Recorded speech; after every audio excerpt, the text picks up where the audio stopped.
तो मन मंदिर में सत्य नाम भगवान है और पापियों के पाप से तो प्रेम भी बदनाम है। बोलिए गणेश जी महाराज की जय। आइए सरस्वती वंदना पश्चात जैसा आदेश होगा तनी सुमिरन में आजा महतरिया हो,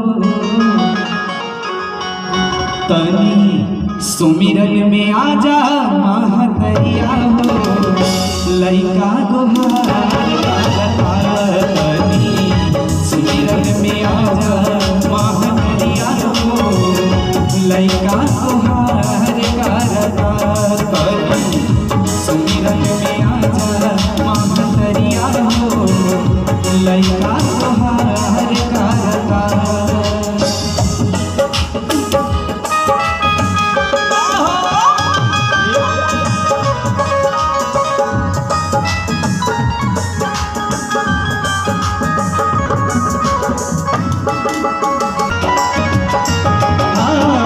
साजबा नवाजबा भड़न आवाजबा तो हरे कृपा से माई छतो समाजबा, तो हरे कृपा से माई छतो समाजबा। बचौले रहिहा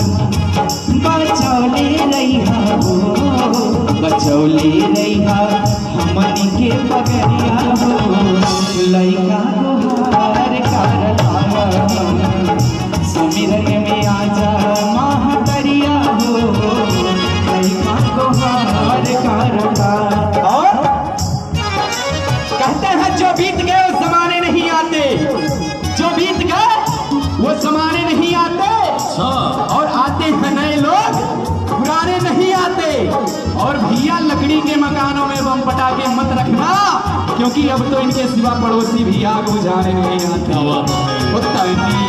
सुमिरन में आजा महतरिया हो, लइका गुहार करता। सुमिरन में आजा महतरिया हो, लइका गुहार करता। जय हो, जय श्री राम।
समनी अपना दिलवा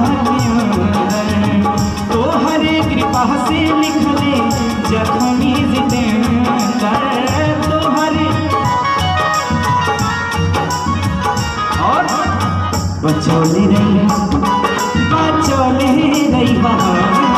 बचौले रहिहा दीपक के पगड़िया हो, लइका गुहार